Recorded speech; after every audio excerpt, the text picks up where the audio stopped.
அனைவருக்கும் வணக்கம். திருவண்ணாமலை கோவில் பற்றிய பல சுவாரஸ்யமான தகவலை பற்றி தான் இன்றைக்கி நம்ம இந்த வீடியோவில் தெரிஞ்சுக்க போகிறோம். இந்த வீடியோ ரொம்பவே பயனுள்ளதாக இருக்கும். அதனால் வீடியோவை கடைசி வரைக்கும் ஸ்கிப் பண்ணாமல் பாருங்கள். இது வரைக்கும் நம்ம சேனலை நீங்கள் இன்னும் சப்ஸ்கிரைப் பண்ணலைன்னா மறக்காமல் சப்ஸ்கிரைப் பண்ணிவிடுங்க. உங்களுக்கு சிவபெருமான் பிடிக்கும் அப்படின்னா ஓம் நமச்சிவாயா எனும் மந்திரத்தை மறக்காமல் கமெண்ட் பண்ணுங்கள். பொதுவாக மனித வாழ்க்கை என்பது சாதாரண விலங்குகளை போல உண்டு உறங்கி குடும்ப வாழ்க்கையில் ஈடுபட்டு தங்களை தற்காத்து பின்னர் மடிந்து போவது அல்ல. மனித வாழ்வின் உண்மையான பக்குவத்திற்கு கோவில்கள் மிகவும் அவசியமான ஒன்றாக சொல்லப்படுது. இறை வழிபாடு இல்லாவிட்டால் நமது அன்றாட தேவைகளை நாம் வாழும் பூமி நமக்கு வழங்காது. அந்த அளவுக்கு மனித வாழ்வு கோவில்களை சார்ந்திருக்கு. கோவில் இல்லாத ஊரில் குடியிருக்க வேண்டாம் என்ற ஒரு சொல்லும் இருக்குது. இதன் மூலமே கோவிலின் அவசியத்தை நாம் உணர முடியும். நமது பாரத தேசத்தில் பல கோவில்கள் இருக்குது. அதிலும் குறிப்பாக தமிழகத்தில் அமைஞ்சுள்ள கோவில்களின் எண்ணிக்கையை சொல்லவே வேண்டாம். அப்படி அமையப்பெற்ற கோவில்களில் சுமார் 1100 ஆண்டுகள் பழமை வாய்ந்தது என்ற பெருமையை பெற்றது தான் திருவண்ணாமலை அண்ணாமலையார் கோவில். பொதுவாக காசியில் இறந்தால் முக்தி, திருவாரூரில் பிறந்தால் முக்தி, சிதம்பரத்தை தரிசித்தால் முக்தி கிடைக்கும். ஆனால் நினைத்தாலே முக்தி தரக்கூடிய தலமாக தான் திருவண்ணாமலை அண்ணாமலையார் கோவில் இருக்குது. பஞ்சபூத தலங்களில் அக்னி தலமாக குறிப்பிடப்படுது. தேவார பாடல் பெற்ற 274 சிவாலயங்களில் இது 233வது தேவார தலம். அம்மனின் 51 சக்தி பீடங்களில் இது அருண சக்தி பீடமாக இருக்குது. முருகப்பெருமானுக்கு அறுபடை வீடு இருப்பது அனைவருக்கும் தெரிந்த விஷயம். அதே போல் விநாயகருக்கு அறுபடை வீடு இருக்குது. இந்த தலத்தின் கிளை கோபுரத்தின் கீழ் இடது பக்கம் உள்ள அல்லல் போக்கும் விநாயகர் சன்னதி விநாயகரின் முதல் படை வீடாக இருக்குது. திருவண்ணாமலை அண்ணாமலையார் கோவில் சுமார் 25 ஏக்கர் பரப்பளவில் பிரம்மாண்டமாக அமைஞ்சிருக்கு. கோவிலில் 9 கோபுரங்கள் இருக்குது. 6 பிரகாரங்கள், 142 சன்னதிகள், 22 பிள்ளையார்கள், 306 மண்டபங்கள், 1000 தூண்கள் கொண்ட ஆயிரங்கால் மண்டபம், இதன் அடியில் பாதாள லிங்கம், 43 செப்பு சிலைகள், திருமண மண்டபம், அண்ணாமலையார் பாத மண்டபம் என அமைந்த கோவிலாக இருக்குது. சிவகங்கை தீர்த்தம், பிரம்ம தீர்த்தம் என 2 பெரிய குளங்கள் கோவிலின் உள்ளே அமைஞ்சிருப்பது சிறப்புக்குரிய ஒன்று. படைக்கும் கடவுளான பிரம்மாவும் காக்கும் கடவுளான விஷ்ணுவும் தங்களில் யார் உயர்ந்தவர்கள் என வாக்குவாதம் ஏற்பட்டது. இதை அறிந்த சிவபெருமான் அவர்கள் முன்பு ஜோதி வடிவில் தோன்றியிருக்காரு. இருவரும் சிவனிடம் முறையிட்டிருக்காங்க. அப்போது சிவன் யார் தனது அடிமுடியை கண்டு வருகிறீர்களோ அவர்களே உயர்ந்தவர்கள் என கூறியிருக்காரு. விஷ்ணு வராக அவதாரம் எடுத்து பூமிக்குள் சென்றிருக்காரு. அது போய்கொண்டே இருந்தது. திரும்பி வந்து சிவனிடம் தன்னால் கண்டறிய முடியவில்லை என ஒப்புக்கொண்டிருக்காரு. பிரம்மா அன்னப்பறவையாக உருவெடுத்து சிவபெருமானின் முடியை கண்டு வர கிளம்பியிருக்காரு. அவரால் காண முடியவில்லை. சிவபெருமானே முழு முதல் கடவுள் என்பதை உணர்ந்து கொண்டு அவரை வணங்கி நின்றிருக்காங்க. சிவபெருமானும் ஜோதி வடிவில் இருந்து ஒரு மலையாக காட்சி கொடுத்திருக்காங்க. அந்த மலைதான் கோவிலின் பின்புறம் அமைஞ்சிருக்கு அண்ணாமலை. பின்பு தன்னை வழிபடுவதற்கு ஏதுவாக லிங்கேஸ்வரராக காட்சி கொடுத்து அருள் புரிஞ்சிருக்காரு அப்படின்னே சொல்லலாம்.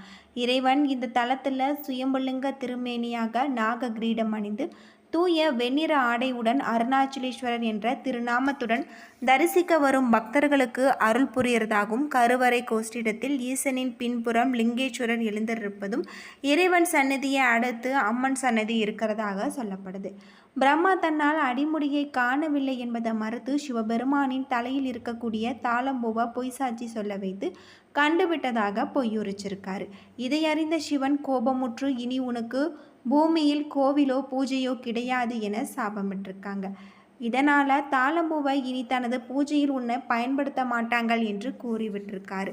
இதன் காரணமாக இன்றளவுமே சிவாலயத்தில் தாளம்பூவை மட்டுமே படைக்க மாட்டாங்க.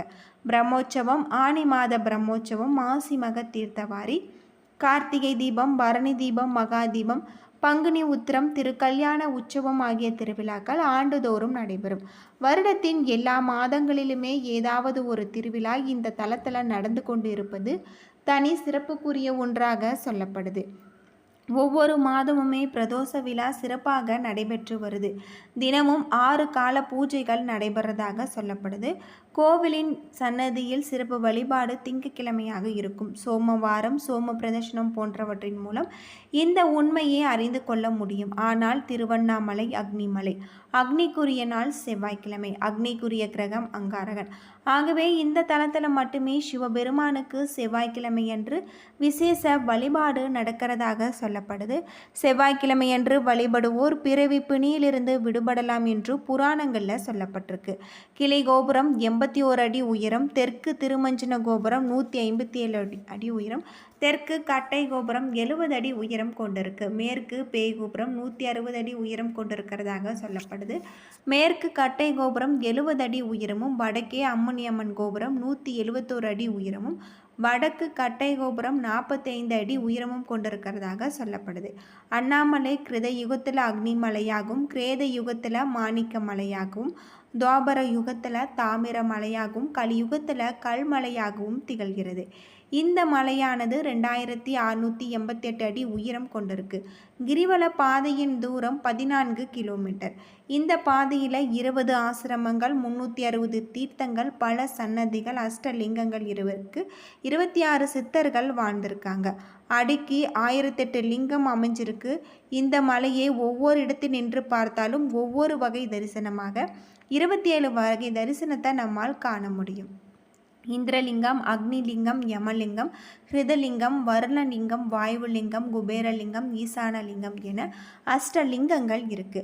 கைலாயத்தில் ஆழ்நிலை தியானத்தில் இருந்த ஈசனின் கண்களை அன்னை பராசக்தி விளையாட்டாக மூடியதால் இந்த பிரபஞ்சமே இருண்டது. அனைத்து ஜீவராசிகளும் துன்பத்திற்கு உள்ளாகியிருக்காங்க.